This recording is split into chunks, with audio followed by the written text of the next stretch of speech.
안녕하세요 꾸님들, 오늘은 티구안 영상입니다. 한동안 또 티구안 영상이 뜸했잖아요. 그래서 티구안 제가 지금 2021년 12월에 가져와서 85,000대 가져와서 마에 2년 6개월을 지금 버티고 3년을 향해서 가고 있는데, 키로수는 놀라지 마십시오. 16만 8,000km입니다. 지금 현재 17만 km를 향해서 달려가고 있고, 과연 그 내구성은 괜찮았을까? 유지비, 소모품 비용 이런 게 어느 정도 들어갔을까? 이런 거에 대한 내용을 알려드리고 싶었고, 또 추천하는가? DSG 이런 DCT 미션에 대한 플라이 휠 쪽이라던가 메카트로닉스에 대한 결함에 대한 걱정 괜찮을까? 이런 것도 설명드리고자 영상, 티구안 영상 뜸했잖아요. 찍어보게 됐습니다. 먼저 보시기 전에 구독하고 좋아요 눌러주시면 감사하겠고요. 제가 이제 좀 이직한 관계로 바빠져서 영상을 자주 업로드하고 있지는 못하는데, 어쨌든 최대한 노력해보겠습니다. 일단 제가 21년 12월에 가져와서, 일단 가져오자마자 싹 다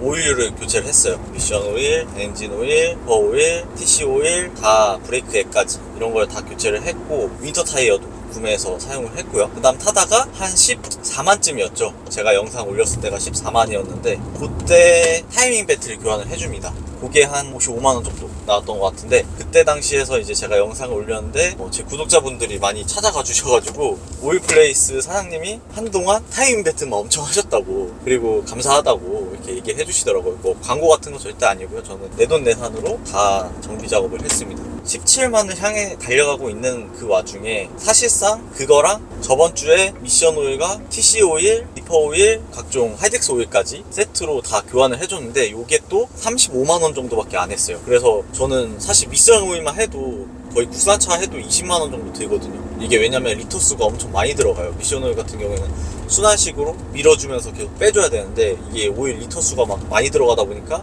그만큼 비싸지는 거거든요. 근데도 35만원 정도 다 포함해가지고 DC 오일 이것저것 다 해가지고 그 정도에 들었고, 그거 외에는 딱히 제가 따로 소모품적인 거, 뭐 엔진 오일은 당연히 교환해야 되니까요. 그런 거는 당연히 다 교환을 해줬었고, 그거 외에 브레이크 한번 패드 한번 교체해줬고, 뒷패드가 좀 저는 더 빨리 나더라고요, 앞에보다. 그래서 뒷패드 한번 교체해줬고, 그거 외에 뭐 플라이 휠이라든지 뭐 메카트로닉스라든지 이런 여러분들이 기대하시는, 항상 보시면은 언제 터질까, 얘 메카트로닉스나 플라이 휠 언제 터지지? 약간 이런 걸 기대하시는 분도 있는데 없었습니다, 아쉽게도. 그래서 저는 이게 운전 습관이다 라고 생각을 하거든요. 약간 메카트로닉스 같은 경우는 진짜 재수없어서 이건 복불복이라고 보면 되는데, 플라이 휠 같은 경우는 저는 운전 습관에 따라서 결정된다고 봐요. 왜냐면 자동 변속기처럼 이렇게 운전하게 되면 안 됩니다. 그러면은 플라이 휠이 빨리 나가요.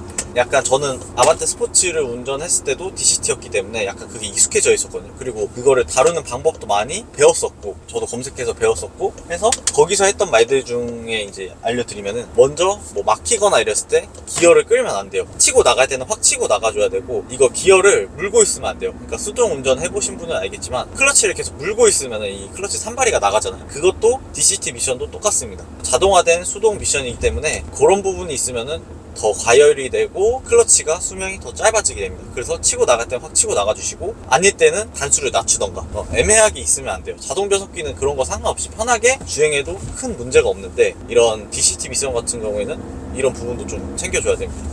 그리고 메카트로닉스 같은 경우는 사실 이거는 결함이죠, 따지고 보면. 그래서 폭스바겐 측에서도 이게 나타났을 때 어느 정도 수리비 지원을 해주겠다, 이런 거를 공문을 보낼 정도로 자기네들도 인정을 한 부분이고요. 저는 다행히도 제 차에는 나타나지 않았으나 두렵긴 하죠, 사실. 그리고 플라이 휠도 이제 슬슬 교체할 때가 되긴 한 것 같아요. 이게 깽가리 소리라고 하죠. 약간 탁탁탁탁탁탁탁 치는 소리가 있는데, 그게 냉간 시에, 그러니까 열간 시에는 안 나타나는데 냉간 시에 가끔 엔진음이 드드드드 있으면 여기서 드드드다 탁탁탁탁탁탁탁 드드드드 탁탁탁탁 이런 식으로 치는 소리가 나거든요. 이게 운전석 휠 하우스 쪽에서 이제 들으면은 더 잘 들린다고 오일플레이스 사장님이 말씀해 주셨습니다. 그래서 그런 부분은 체크해 주시면 될 것 같고, 그리고 티구안을 중고차로 구매했을 때 이 가성비가 어떻냐에 대한 거는, 제가 구매했을 때는 85,000에 2,750에 가져왔거든요. 가격까지 풀옵션에. 근데 지금은 가격이 훨씬 떨어졌더라고요. 그러니까 키로수를 좀 포기하시면은 2,000 초반도 가능하시고, 그리고 키로수 조금 챙기겠다 하시면은 중반 정도에도 지금 가져갈 수 있거든요, 짧은 키로수들 같은 경우에는. 근데 저는 중고차를 구매할 때 최신 연식에 키로수 많은 게 더 좋은 차라고 생각이 돼서, 물론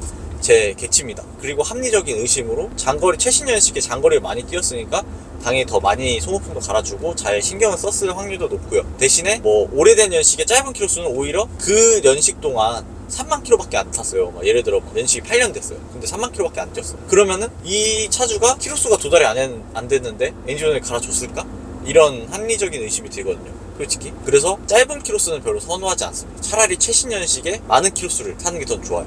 차라리 예를 들어 뭐 20년식 페리 모델에 뭐 15만 탔다, 전 이거 진짜 개땡큐. 이거는 오히려 감가는 감가대로 키로수를 먹어서 좋고, 또 수리도 할 건 다 해놨을 거란 말이죠, 1인 신조였을 경우. 그래서 그런 차량을 좀 좋아합니다. 그리고 소유자 변경이 많지 않을 것, 요것도 중요하다고 보고요. 그래서 아무튼 중고차를 고르실 때는 저는 그런 거를 좀 많이 봅니다. 그리고 실내가 좀 깨끗한지, 타이어 상태가 괜찮은지, 이런 것도 중점적으로 좀 보게 되고요. 사실 플라이휠 같은 경우에는 1세대 차량들이 많이 나왔죠. 1세대 차량들이 많이 나왔고 2세대에 와서는 습식으로 바뀌면서, 1세대는 건식 DCT였어요. 그래가지고 좀 더 고장이 잦은 편이었으나 2세대에는 습식 7단으로 바뀌면서 고장률이 현저하게 줄어들었죠. 고장이 날 수는 있지만. 엔진에 대해서 또 말씀드릴게, 이게 EA288 엔진인데 사실 폭스바겐 디젤 게이트 주작 사건이죠. 배출가스 조작 사건이 터진 엔진은 1세대 모델이에요. 1세대 모델과 골프 7세대, 요때 당시에 이제 모델들인데, 이 티구안 2세대 같은 경우에는 EA288 엔진이 들어가면서 그런 문제들 싹 개선하고, 배출가스 조작과는 전혀 상관이 없는 엔진이며, 또 폭스바겐 아우디에서 제일 명기라고 하면은 2.0 TDI 엔진이 제일 좋다고 말을 많이 하세요, 다들. 3.0보다 3.0도 물론 좋지만 정말 내구성도 좋고 큰 문제가 없다. 그거를 예시로 보여드리면, 제가 지금 17만을 타고 있는데 누유 수리를 한 번도 한 적이 없습니다. 누유된 게 하나도 없어요. 제가 하체 리프트 사진도 지금 띄워드릴 건데, 뭐 미션, 엔진 쪽, 그리고 등속 조인트 이런 부분에서도 뭐 구리스가 터지던가 미세 누유라던가 이런 부분도 전혀 없었고 깨끗한 상태입니다. 그래서 더 신뢰를 하게 되는 거죠. 그래서 약간 국산 차들 같은 경우에는 사실 누유가 좀 많이 발생하긴 하거든요. 누유가 되게 잦은 편인데, 티구안 2.0 같은 경우에는 사실 미션 쪽, 플라이휠, 메카트로닉스를 제외하면 누유에 있어서는 신경 쓸 게 진짜 없다고 봐요. 저는 진짜 스트레스가 없고 관리만 잘 해주신다면, 그래서 오히려 정말 짱짱한 엔진이지 않을까 이런 생각이 들고, 저는 근데 몸소 제가 16만 8천을 타고 있는 입장에서 말씀드리는 건데, 전혀 수리비가 뭐 크게 들어간 것도 없고 잡소리가 나거나 그런 것도 없고, 물론 제가 운이 좋았을 수도 있죠. 운이 좋았을 수도 있는데 그런 문제는 진짜 없었어요. 그래서 저는 굉장히 만족하면서 타고 있고, 이거를 얻는 20km를 빨리 넘어가지고 좀 더 내구성이 어느 정도까지 얘가 갈 수 있는가, 이런 것도 좀 궁금하긴 해요. 사실 내구성이 진짜 좀비이기 때문에 어느 정도까지 가는지 정말 궁금하고, 뭐 요소수 좀 넣어줘야 된다는 귀찮음? 근데 사실 이것도 한 10,000km? 8,000~9,000km에 한 번 정도라서 그렇게 많이 넣으실 필요도 없고요. 그리고 제가 미션 오일을 얼마 전에 교체했다고 했잖아요. 미션 오일을 교체하니까 차가 이렇게 부드러울 수 있나? 약간 싶을 정도로 만족감이 더 커졌어요. 교체하기 전까지는 그래도 한 번 교체하고 나서 8만 킬로 정도 탔으니까 이제 교체 시기가 됐었단 말이죠. 근데 좀 개기고 있었어요. 좀 그때는 근데 약간 좀 미션의 꿀렁거림, 이런 매끄러운 부분들이 좀 아쉬웠거든요, 저도. 근데 요번에 미션 오일이랑 이것저것 사륜 쪽 관련 오일들을 싹 갈면서 느낀 점은 정말 부드러워졌고 다시 좋은 컨디션으로 돌아왔다. 이게 굉장히 좀 놀랍다고 보고, 그래서 더 만족감이 늘어났고요. 연비도 고속도로 올리고 100km 정속 주행하면 그냥 20은 그냥 일단 먹고 들어가요, 일단. 그래서 연비적인 측면도 4륜이지만 정말 좋고, 그리고 4륜 또 제가 눈길 영상도 보여드렸다시피 윈터 타이어 장착했을 때 정말 잘 등판해주고요. 브레이크 성능도 되게 좋았고, 여러모로 이런 통풍 시트 사실 빼고, 없는 거 빼고는 저는 진짜 만족하는 그런 차지 않을까. 제가 산타페 TM도 탔었는데 정말 승차감도 좋고 고속주행 안정성도 좋고, 출력만 조금 아쉬울 뿐이지 그것도 사실 밟으면 좀 잘 나가긴 하거든요. 그래서 그것만 좀 감안하신다면 티구안은 정말 좋은 선택지가 될 것 같습니다. 흑고안이를 검색하면 흑고안이 티구안이 뜨더라고요. 이제 뭐 뿌듯합니다. 사실 뭐 대명사까지는 아니더라도 그래도 많은 분들이 좀 공감을 해주시고 제 영상을 봐주신 게 아닐까 생각이 들어가지고 되게 뿌듯하게 생각하고 있고, 앞으로도 티구안 20만이 넘고 이럴 때까지도 더 주행을 해보면서 어떤 이슈가 있었는지 이런 것도 여러분들에게